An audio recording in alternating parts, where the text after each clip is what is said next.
Hello guys, welcome to my next YouTube video. Today I will present to you Tier 6 Shinonome. Uh, it's the Japanese premium destroyer, uh, which I played in the division with my teammate Nox. He was playing Vasteras, Tier 6 European destroyer from Tech 3, right? And I played this at the time when I was trying to get rid of all the snowflakes. So this game is about the damage I dealt. Uh, I must say that I didn't do anything special. I would say was not so basically just properly farming the damage with the torpedoes, and as you can see, I have quite fast reload. The Shinonome has three torpedo launchers, with each with three torpedoes, and because we spawn on the right side of the mini map or right side on the map, we are pushing directly to the Charlie, and we are two destroyers. Therefore, we will be fighting any destroyer coming our way. Vasteras is quite a good gunboat, uh, and I have very good torpedoes, so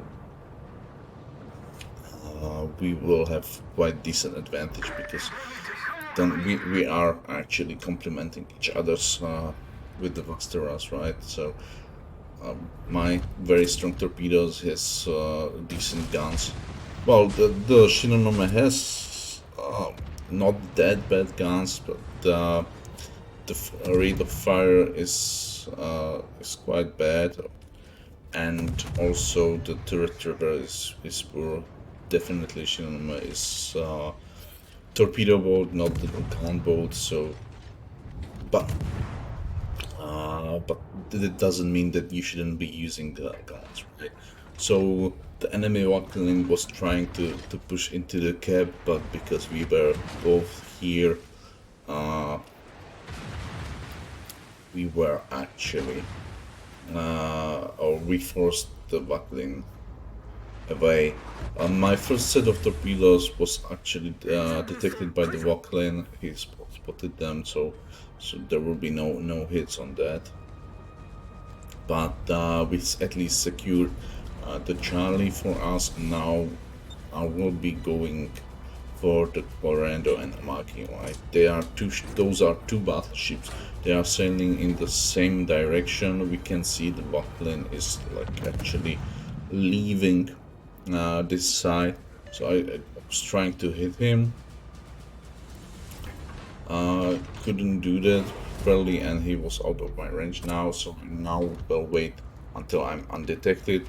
And as I mentioned, Maggie and Colorado, they are both sailing into this direction. That means if I send torpedoes towards them, they probably will hit both of them, right? So it would be very nice to hit them. So that's the first set of torpedoes, and I have my Vasteras is supporting me. We can see the middle, the enemy. There was an enemy destroyer in the middle, but he died, and so therefore the middle we have strong control over the middle. We captured the Charlie, so we have strong control here. But the enemy has definitely advantage of because having two battleships here against like destroyer and cruiser, one cruiser. The cruiser can be really focused, and that might be bad. Here I'm smoking up because I sail into the into the into the range of the Colorado, which was a slight mistake, but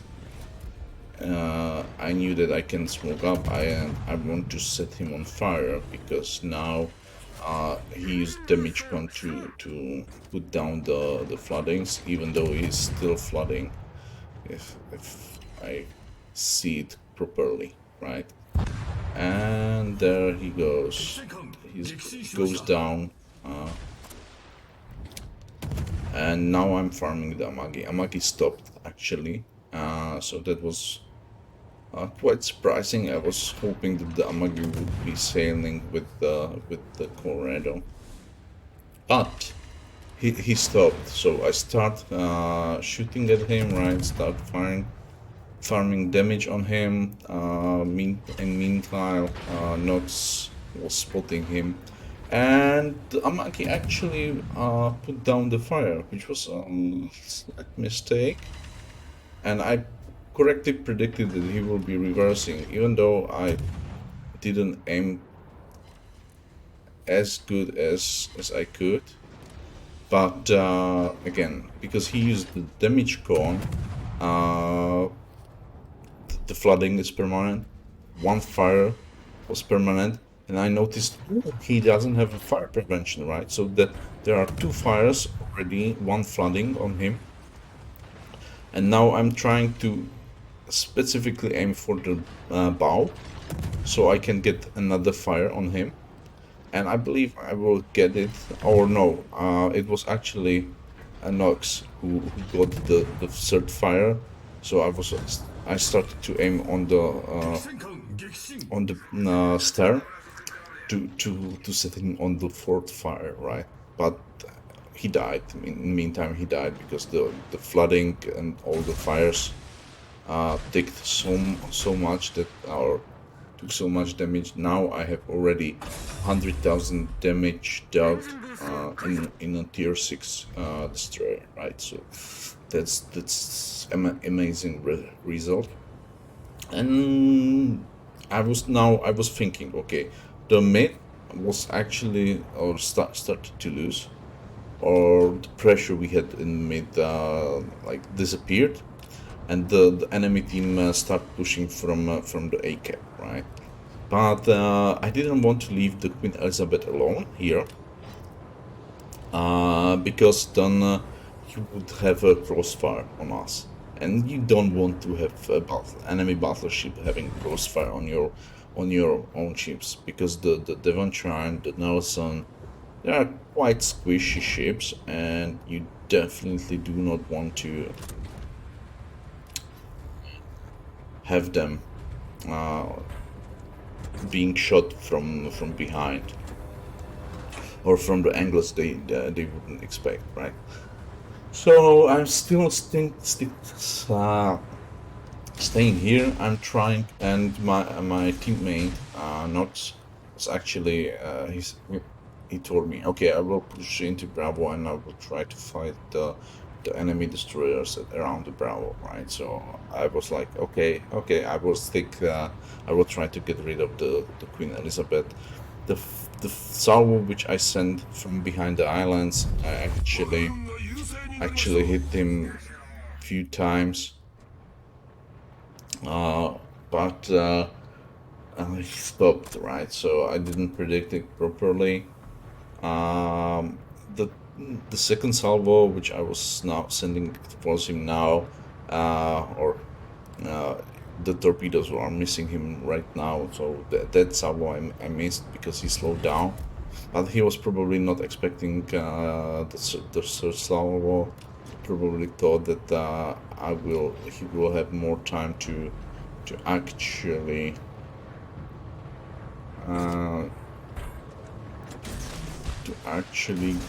get away. That maybe I left him, right?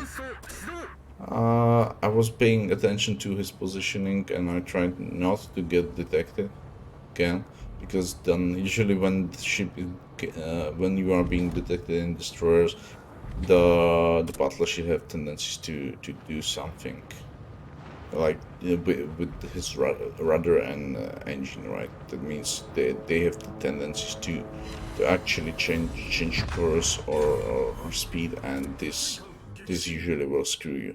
So finally we were able to get rid of the Queen Elizabeth, right? So now our remaining ships can be focusing fully on the ships which are in front of us at Charlie, right? So there's only one destroyer, two cruisers remaining, Lugoslavia, which will die now, and then there is the Makarov, the Vakelin, which was originally in the Charlie cab, right? In the beginning, from the beginning of the game, it was in the Charlie, but then he actually sailed towards the Bravo and then towards the Alpha. So he spent a lot of time sailing around the map. That was really nice from him, and trying to create pressure all over the map. He fed at Charlie, then he tried to go for Bravo. Right? So it was a really good decision from him to do that. Because he was trying to find opportunities for him to deal potential damage. Here on the Makarov, I was aiming for the Makarov, right? And I was hoping he will sail into the torpedoes. I thought he might he might accelerate, be fast enough to get and get hit by torpedoes, but he actually was quite slow, which surprised me. I was like, how, how did you dodge? Because he was not paying attention at all towards my torpedoes, and as you can see, because he was giving a lot of broadsides to me, I immediately start for firing AP, right? I loaded AP because I knew that he is giving broadside. Let's fire AP. And that was actually it, because the only carrier remains, and we already have like 990 points. So this is it. Nothing special, but without 145,000 damage, right? So let me swap to the image, to the standing, right? So as you can see, 145,000 damage. We hit like 10 torpedo hits. We sank 4 ships. I was hoping that we could get crack. I was like, can I get Kraken? Can I get Kraken? And there were no enemy ships remaining at that time, so we couldn't get the Kraken, right? And let's go to the standing table to see what was the experience. So I have like 2.1 thousand base XP for this game. I end up being first on experience, and this is it against in regards to the standing, right? So the next thing will be I will show you is my build on Shinonome.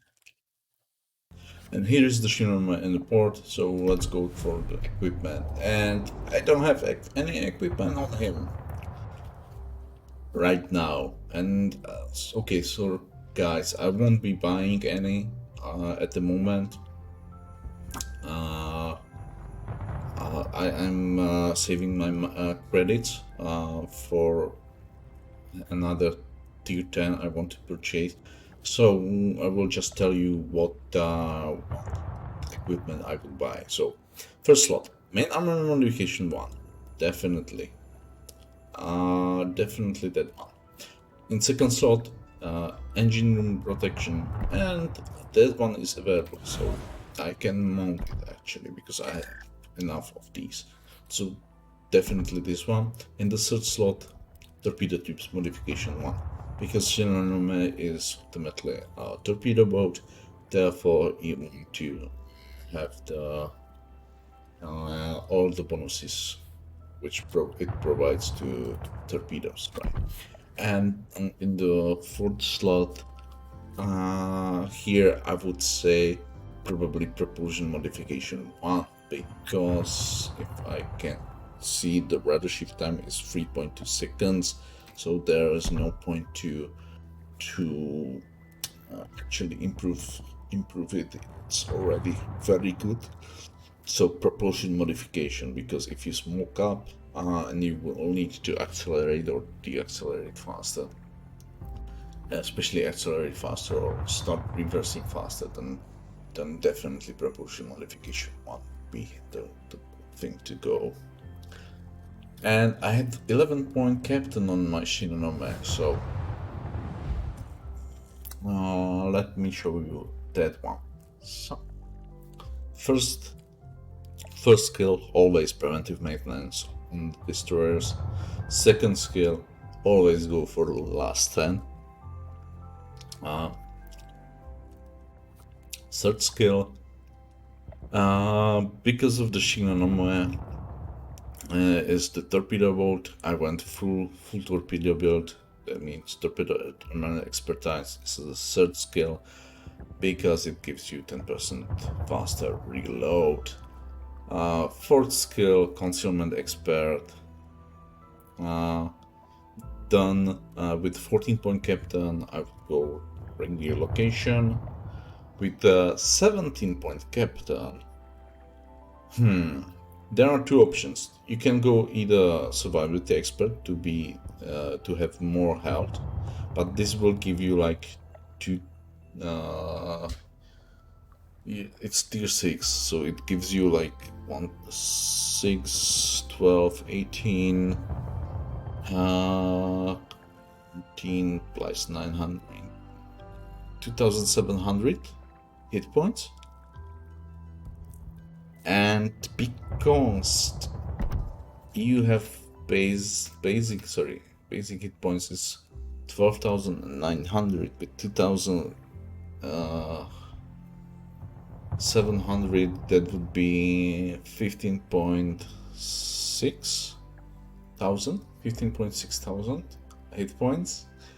It should be enough to actually survive a hit from a Japanese torpedo. So it potentially can be useful to pick survivability expert to if you will eat torpedo and you are at full health, and I mean Japanese torpedo, like from torpedoes from Fubuki, right?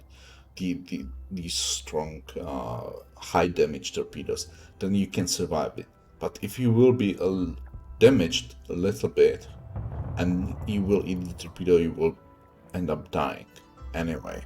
So if you lose like 1,000 hit points, then and you eat torpedo, you are dead. So yeah, because when you fight with the enemy destroyers, usually you get detected before usually you get detected, you exchange some gunfire, then you're smoking up, but then you're expecting torpedoes. Yeah, I probably wouldn't go for the survivability expert on tier 6 ship. I think it doesn't give you enough HP to actually prevent you from dying from torpedoes. So I would say dodge the torpedoes. So I would go most likely strengthen. So you can have one more engine boost and one more smoke. And then as the last skill would be the adrenaline rush for the 19-point captain, right? So that's what I would do. I would go 14-point captain radio location, 17-point captain superintendent, and 19-point captain adrenaline rush. Yeah. As I mentioned, you still can go the survivability expert, but I personally won't go that way on Shinonome. I would go there for from tier 8 to tier 10 ships, definitely. That would be really beneficial, but at tier 6, yeah, I don't think the skill pays off that well on lower tiers. And actually that's it, right, for today. Also, I completely forget to mention that during the research skill, that 140 49 damage without actually was enough to for us to achieve a high caliber achievement, right? So thank you very much for watching this video, guys. Like it if you like it. If you don't, subscribe, and see you later, guys. Bye.